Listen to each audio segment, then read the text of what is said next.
Financial markets పై పట్టు సాధించాలనుకునే వాళ్ళు Revanth conduct చేసే వెబినార్ కోసం ఈ నెంబర్ కి కాల్ చేయండి. నమస్తే, వెల్కమ్ టు సుమన్ టీవీ. నేను విష్ణు. ప్రస్తుతంతో పాటు QPFP qualified person finance professional Rajeshwar Reddy గారు ఉన్నారు. వారితో మాట్లాడదాం. సార్ రాజేశ్వర్ రెడ్డి గారు నమస్తే. సార్ నమస్తే సార్. సార్ రాజేశ్వర్ రెడ్డి గారు, ఇప్పుడు ఏదన్నా ఒక ఇన్వెస్ట్మెంట్ అనగానే రిటర్న్స్ సిఏజిఆర్ కాంపౌండింగ్ లేదంటే 15%, 20%, 30%, 40%. అంటే ఒక ఇన్వెస్ట్మెంట్ గురించి మాట్లాడితే ఇన్ని రకాల అంశాలు అన్నీ చుట్టుముడుతున్నాయి కదా. సో వీటన్నింటిని గురించి ఆలోచించాలంటారా, లేదంటే లాంగ్ రన్లో మన ఫైనాన్షియల్ కమిట్మెంట్ ఏంటి, మన గోల్ ఏంటనే దాని గురించి మాత్రమే శ్రద్ధ పెట్టాలంటారా? ఇన్వెస్ట్మెంట్లో బేసిక్సే అండి. ఓకే, అది ఎన్ని సంవత్సరాలైనా సరే బేసిక్స్గానే ఉంటాయి. ఏది ఎనీ పర్టికులర్ ఇది. ఫర్ ఎగ్జాంపుల్ నేను మీకు ఒక టూ ఎగ్జాంపుల్స్ చెప్తాను. ఒకటి ప్రజెంట్ డే కండిషన్, ఇంకోటి 5000 years బ్యాక్.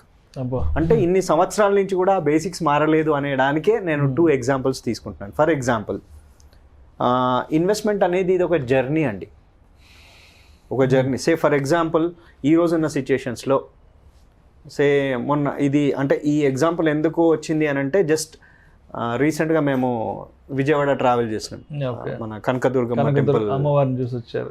సో జనరల్గా ఏం చేస్తాం, స్టార్ట్ అయ్యే ముందు గూగుల్ మ్యాప్ యూజ్ చేస్తాం. హైదరాబాద్ టు విజయవాడ అమ్మవారి టెంపుల్ ఎంత ఉంది, హైదరాబాద్ టు విజయవాడ 305 ఆ రేంజ్లో ఉండే. ఒక 5 hours చూపెట్టింది. సో మనము స్టార్ట్ అయ్యే ముందు ఇది చేస్తున్నాం, ఎంత డిస్టెన్స్ ఉంది, ఎంత టైం పడుతుంది. సో యావరేజ్ స్పీడ్ అది ఒక 60 తీసుకొని 5 hours అంది. సో నౌ ఇది ఈ జర్నీలో మన ఫోకస్ ఏంటి, వెళ్ళడము, టెంపుల్ దర్శనం చేసుకోవడం. సో యావరేజ్గా గూగుల్ తీసుకుంది. అప్పుడప్పుడు ఏం చేస్తాం, మనం వెళ్ళేటప్పుడు ట్రాఫిక్ జామ్ అవ్వచ్చు, లేదా మనం టిఫిన్ కాగొచ్చు. సో ఇవన్నీ క్యాల్కులేషన్ తీసుకొని ఒక 5 hours పెట్టింది. సో నౌ దీన్ని మనం ఇన్వెస్ట్మెంట్కి రిలేట్ చేసుకుంటే, ఒక స్పెసిఫిక్ గోల్ ఉంటే, ఎన్ని ఇయర్స్ అనే టైం ఉంది, ఎంత రేట్ ఆఫ్ రిటర్న్తో వెళ్ళాలి అనే క్లారిటీ వచ్చేస్తుంది మనకు. సో యావరేజ్గా జనరల్గా ఈక్విటీలో ఇన్వెస్ట్ చేసే వాళ్ళు ఒక లాంగ్ టర్మ్ గోల్కి ఒక 12% రిటర్న్ తీసుకుంటారండి. సో 12% రిటర్న్ చొప్పున నేను ఈ జర్నీలో వెళ్ళాలి అని అన్నప్పుడు ఈ 12 అనేది ఫిక్స్ కాదు. అంటే ఐ మీన్ ఒక 20 years ఉంది, ప్రతి ఇయర్ 12 రాదు. మనం ఇప్పుడు హైదరాబాద్ నుంచి విజయవాడ వెళ్ళినప్పుడు ప్రతి గంటకి 10 నిమిషాలకి సేమ్ స్పీడ్ మెయింటైన్ చేస్తామా? లేదు. ఓ ఖాళీ ఉన్న దగ్గర కొంచెం స్పీడ్కి వెళ్తాము, మళ్ళీ ఏదైనా మధ్యలో ఏదైనా వెహికల్ వస్తే స్లో అవుతుంది, మధ్యలో టిఫిన్ కాగొచ్చు, మన ఓపిక ఇవన్నీ ఉంటాయి. సో అంటే నేను అనేది ఏంటంటే, ఒక 5 hour జర్నీలోనే ఇన్ని వేరియేషన్స్ ఉంటే ఒక 20 year జర్నీలో ఎన్ని వేరియేషన్స్ ఉండాలి?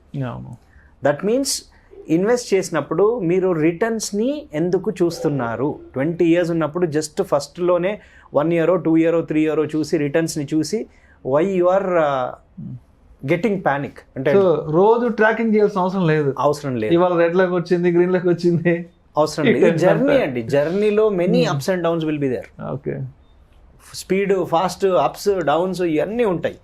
సో దాన్ని సింపుల్గా, అంటే మనం డైలీ చేసే యాక్టివిటీ అండి ఇది. ప్రతి ఒక్కరు చేస్తారు, ఎక్కడైనా పోయినప్పుడు మ్యాప్ పెట్టుకొని పోతారు. సేమ్ స్పీడ్లో వెళ్తలేము, అది అందరికీ తెలుసు. మరి దాన్ని ఇక్కడ మనం ఎందుకు అప్లై చేస్తలేం?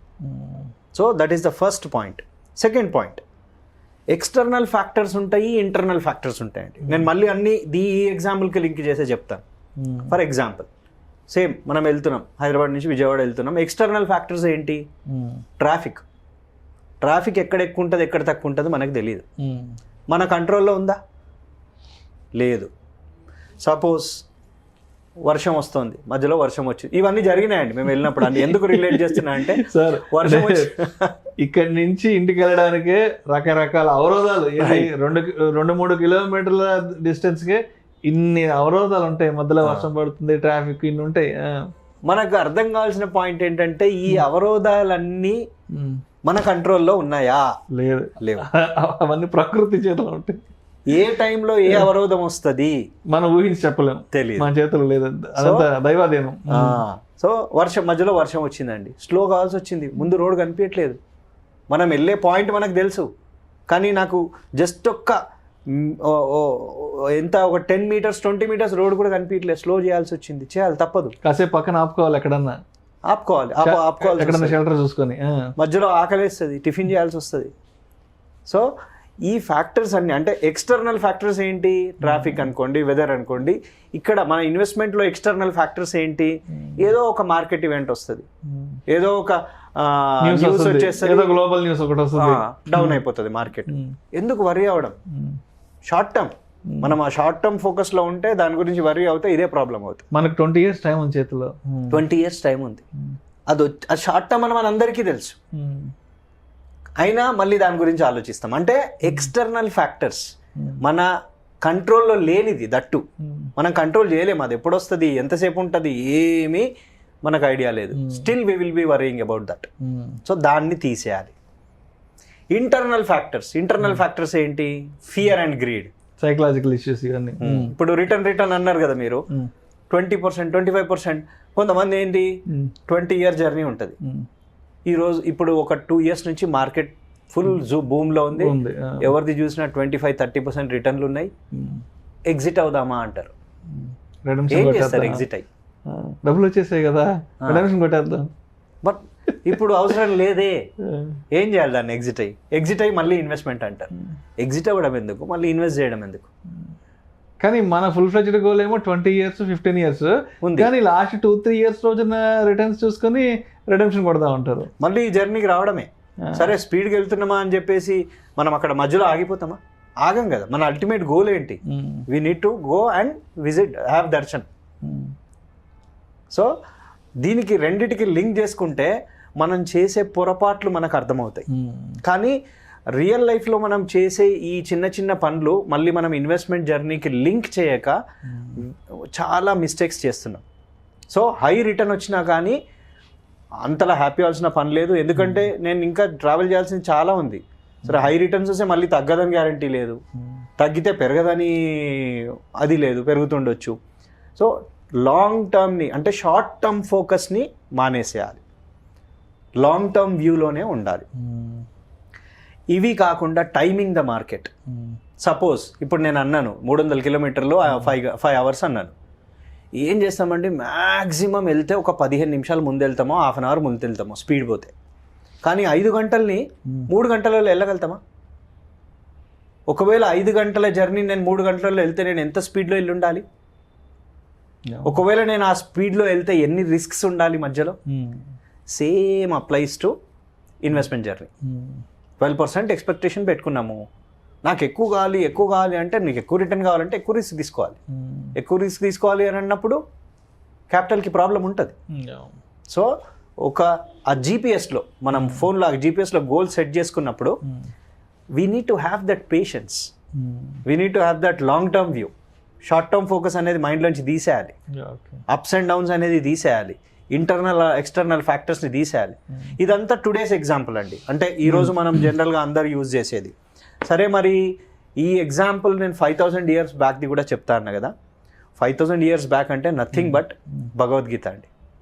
భగవద్గీత నుంచి కొన్ని లక్షల బుక్స్ వచ్చినాయి. మన ఏన్షియంట్ ఇండియన్ విజ్డమ్, దాని నుండి ఫారినర్స్ అంతా దాని నుంచి నేర్చుకొని బుక్స్ రాసి మిలియన్స్ ఆఫ్ బుక్స్ సెల్ అయినాయి. దాంట్లోంచి కాపీ కొట్టిన 1-2 పాయింట్లతో ఒక బుక్ చేసి. బట్ మన బేసిక్స్ అవి మర్చిపోతున్నాం. ఫర్ ఎగ్జాంపుల్ చాప్టర్ 2 2nd chapterలో 47 verse అండి. ఏది మన డ్యూటీస్ ఏంటి, మన కర్మ ఏంటి, దాని గురించి ఏంటి అనేది ఒక శ్లోకం ఉంది. కర్మణ్యే వాదికారస్తే మా ఫలేషు కదాచన మా కర్మ ఫలహేతుర్భూహు మాతే సంగోస్త్వ కర్మని. అంటే మనం చేసే డ్యూటీస్ దాని రిజల్ట్ మీద కాన్సన్ట్రేట్ చెయ్యొద్దు, ఈ ప్రాసెస్ మీదే ఉండాలి. మన పని మనం చేసుకుంటూ వెళ్తే రిజల్ట్ ఆటోమేటిక్గా వస్తుంది. మళ్ళీ ఈ రిజల్ట్ నేనే తీసుకొచ్చాను, నేనే 20% చేశాను, నేనే 25% చేశాను అనుకోవడం కూడా మిస్టేక్. ఎందుకంటే ఎందుకు వస్తుంది, అది మార్కెట్ పర్ఫార్మెన్స్ వల్ల వస్తుంది. పోనీ మనము ఈ రిటర్న్ మీద కాన్సన్ట్రేట్ పెట్టుకుంటే ఇమోషనల్ డెసిషన్స్ మధ్యలోకి వచ్చేస్తాయి. అంటే ఈ శ్లోకాన్ని మనం ఇన్వెస్ట్మెంట్కి రిలేట్ చేసుకుంటే what is all happening is end point reach అవ్వడం ప్రాబ్లం అవుతుంది. ఎస్. సో ఇన్వెస్ట్మెంట్ జర్నీ అయినా లైఫ్లో ఏదైనా మన ప్రాసెస్, మన జర్నీ అది కరెక్ట్గా విత్ ఆల్ బేసిక్స్ చేస్తే ఆ ఎండ్ పాయింట్ రీచ్ అవ్వడము, అది అచీవ్ అవ్వడము ఆటోమేటిక్గా అది అయిపోతుంది, specially in investments. Thank you sir. Thank you so much Rajesh Reddy గారు. Thank you. నమస్తే.